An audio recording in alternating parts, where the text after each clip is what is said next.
Hi everyone, welcome to my another video. তো আজকে রবিবার সকালবেলাই মোটামুটি ঘুম থেকে উঠে গেছি। বেশিক্ষণ ঘুমোনো যাচ্ছে না, কারণ ভীষণভাবে সুখ্যাতি করে ফেলেছি যে গরম অতটাও পড়েনি। কিন্তু সত্যি বলছি, 2-3 দিন ধরে এত গরম পড়েছে না, জাস্ট টেকা যাচ্ছে না ঘরে।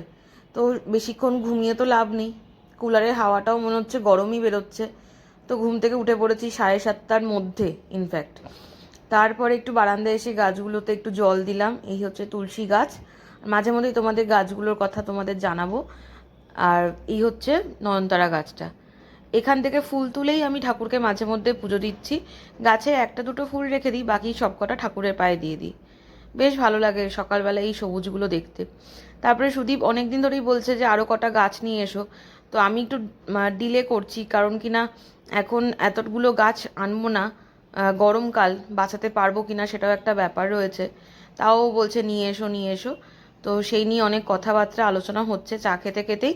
আর এখানে একটা দেখেছিলাম লেবু গাছ পাওয়া যাচ্ছিল। হঠাৎ করে ও বলছে যে লেবু গাছ পাওয়া যাচ্ছে না। হ্যাঁ, লেবু গাছ পাওয়া যাচ্ছে, কিন্তু 350 টাকা বলছিল। এবারে ওটা কীরকম হবে না হবে সেটাও একটা ব্যাপার। আমি তো অতটা বুঝতে পারবো না। তো তুমি গেলে ভালো হয়, কারণ ওদের বাড়িতে লেবু গাছ আছে। তো বলছিল ঠিক আছে বিকালে যাব। তো বিকালে ও গিয়ে ঘুরে এসেছিল। আর তারপরে দুপুরে রান্না বান্না হয়ে গেছে। একদম সিম্পল লাঞ্চ করেছিলাম, পুঁই শাকের তরকারি আর পটল চিংড়ি দিয়ে তেল ঝাল করেছিলাম। একদম অল্প করে রান্না করে নিয়েছি যাতে রাতেও হয়ে যায়। আর পুঁই শাকটা বেশি করে করিনি, জাস্ট দুবেলার মতো করে করেছি। আর তেল ঝালটা রেসিপিটা তোমাদের সাথে পরে একদিন কোনো সময় শেয়ার করব, কারণ আমি ফার্স্টে নিজেই ডাইসি ছিলাম যে কেমন হবে না হবে। বাট সিরিয়াসলি বলছি, তেল ঝালটা আমি নিজের থেকে বানিয়েছি মনের মতো করে, এতটা ভালো হয়েছিল খেতে। সুদীপ বলছিল কি মাংসর মতো নাকি খেতে লাগছিল। যাই হোক, ওর এরকম কষা কষা জিনিস তো ভালোই লাগে। গরম বলো ঠান্ডা বলো সবসময় এরকম মানে একটু ঝোল ঝাল একটু ভালোবাসে খেতে ডালের থেকে। আর ডাল ফোড়ন ভালোবাসে না, ডাল সিদ্ধ ভালোবাসে। তো ওর লাঞ্চটা বেড়ে দিচ্ছি। তারপরে সকাল থেকে যেহেতু কোনো রকম টিফিন খাওয়া হয়নি, ব্রেকফাস্ট করা হয়নি বলে একটু বেশি করেই ভাত দিয়েছি। তো সেই নিয়েও একটুখানি হাসি মজা হলো যে আমি সকাল থেকে কিছু খাইনি বলে তুমি আমাকে ঠেসে ঠেসে ভাত দেবে। আমি বললাম সেই জন্য না, তাও একটা খিদের তো ব্যাপার থাকে, তাই একটু বেশি করেই ভাত দিলাম। তো লেবু দিয়ে দিয়েছি, পুঁই শাকের তরকারি আর আর পটলের চিংড়িটা যেটা করেছিলাম সেটা দিয়েছি। চিংড়ি মাছ দিয়েছি, পটল দিয়েছি। সেখান থেকে দুটো পটলের থেকে একটা পটল খেয়েছে, চিংড়ি মাছের থেকেও বেছে বেছে চিংড়ি মাছ খেয়েছে। কারণ নাকি তার পুঁই শাকের তরকারিটা দিয়েই ভাত খাওয়া হয়ে গেছে, এত ভালো হয়েছে পুঁই শাকের তরকারিটা। যাই হোক, মনের মতো লাঞ্চ করে দিয়েছি ওকে। তারপরে আমি একটু রেস্ট নেবো, কারণ সকাল থেকে চলছে। আমি তোমাদের সবসময় দেখাই না যে কি কাজ করছি না করছি। ঘর সংসারের যা কাজ থাকে আমিও সেটাই করে থাকি। তো ওই ঘর মোছা, কাপড় জামা কাচা ধোয়া করা, সমস্ত কিছু ডাস্টিং করা, ওইগুলো আর কী দেখাবো। তো ওগুলো স্কিপ করে করেই আমি যেটুকু রান্নাবান্না থাকে আমার, খাওয়া দাওয়া থাকে, সেগুলোই আমি দেখাই। তো লাঞ্চটা বেড়ে নিচ্ছে, আমি বলেছি তুমি আগে খেয়ে নাও, তারপরে আমি একটু বসি, কারণ সবে রান্না করে এসেছি। আর আজকে সব থেকে মেন কাজটা করেছি আমি সকালবেলা, যেহেতু 7:30টার মধ্যে আমার চাটা খাওয়া কমপ্লিট, মানে ঘুম থেকে হয়তো উঠেছি অনেক আগেই, খেয়াল পড়ছে না আমার ঠিক। আমি স্নান করে পুজোটা দিয়ে নিয়েছি আগে, তারপরে রান্না বান্না করেছি। তারপরে হঠাৎ করে একটু রেস্ট নেওয়ার পরে 5টার সময় উঠে বলছে আমাকে নিমকি এখন করে দিতেই হবে, তোমাকে অনেক দিন ধরে বলছি, মানে রবিবারে বলতে পারো বাড়িতে নিমকি কাণ্ড ঘটে গেল একরকম। আমি বলছি এখন নিমকি, এই তো তোমাকে সারপ্রাইজ দেবো বলে আমি ভেবে রেখেছি, ওকে তো আমি ঘোরাচ্ছি, কারণ গরমে ভাজা পুরি খেতে নেই অতটাও। তো বলছে না আমাকে এখনই করে দিতে হবে, তুমি যেরকমভাবে পারো করে দাও। তো নিমকি আমাকে করে দিতেই হবে। তো এই বড় নিমকির এক বাটি ওর অলরেডি খাওয়া হয়ে গেছে। সেই বড় নিমকিগুলো এইটুকু রয়েছে। আর কুচো নিমকি কিছু বানিয়েছিলাম, ব্যাস।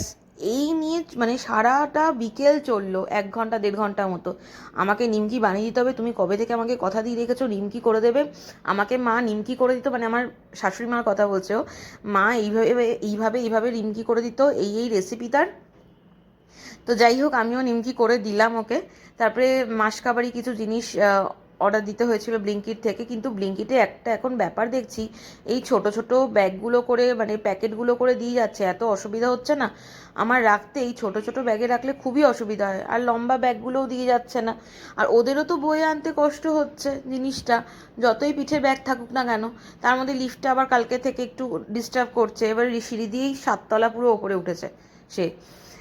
যাই হোক, দুজন ছিল বলে দুজনে ধরে ধরে আনতে পেরেছে। তো এই হচ্ছে ব্লিঙ্কিটের কিছু মাসকাবারি জিনিস এনে নিয়েছি, কিছু কিছু লাগতো ইমার্জেন্সি বেসে।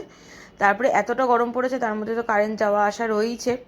একদম 11:30 বেজে গেছিলো খেতে খেতে রাতের বেলা। বিকেলে চা কফি কিচ্ছু খাইনি আমরা দুজনে কেউ। তারপরে বাইরে দাঁড়িয়েছিলাম একটুখানি বারান্দায়। তারপরে দেখি এই মেট্রোটা হঠাৎ করে এত জোরে স্পিডে আসছে, এতটা স্পিডে না আমি কখনো দেখিনি মেট্রোকে এখানে আসতে বা যেতে। কিন্তু মনে হলো যেন এক নিমেষের মধ্যে হুশ করে ঢুকে গেল স্টেশনটার মধ্যে। দুজনেই বারান্দা দাঁড়িয়ে একটু কথাবার্তা বলছিলাম, কারণ কোনো হাওয়া নেই, ঘরের মধ্যে বসে থাকতে গেলে না ভীষণ সাফোকেশন লাগে। তার জন্য একটু বারান্দা দাঁড়িয়েছিলাম। আর দুজনেই ওই লাল রঙের ছোট্ট একটা গাড়ি দেখছো লাইট জ্বলছে, ওই আইসক্রিমের গাড়িটার দিকে নজর পড়েছে। এখানে রাতেরবেলা অনেক ছোট ছোট আইসক্রিমের গাড়ি ঘুরে বেড়ায়, কোয়ালিটি ওয়ালস, ভ্যাডিলাল, মাদার ডায়েরি সব ঘুরে বেড়ায়। তো এত ইচ্ছা করছিল, মনে হচ্ছিল যেন জোরে চিৎকার করে ডাকলেও সে যেন শুনতে পায়, আর সে যেন এই পারে এসে আমাদের কটা আইসক্রিম দিয়ে যায়, নিচে গিয়ে তাহলে আইসক্রিম কটা নিয়ে আসবো। কিন্তু অগত্যা সে তো শুনতে পাবে না। আর এই নিয়ে হাসাহাসি চলছিল। তোমাদের যদি ভিডিওটা ভালো লাগে অবশ্যই একটা কমেন্ট করে দিও, লাইক করে দিও, আমার চ্যানেলটা সাবস্ক্রাইব করে দিও। আমার ফেসবুক আর ইনস্টাগ্রামের প্রোফাইল আছে, সেই লিঙ্কটা আমি ডেসক্রিপশন বক্সে দিয়ে রাখবো, তোমরা চেক আউট করে নিও।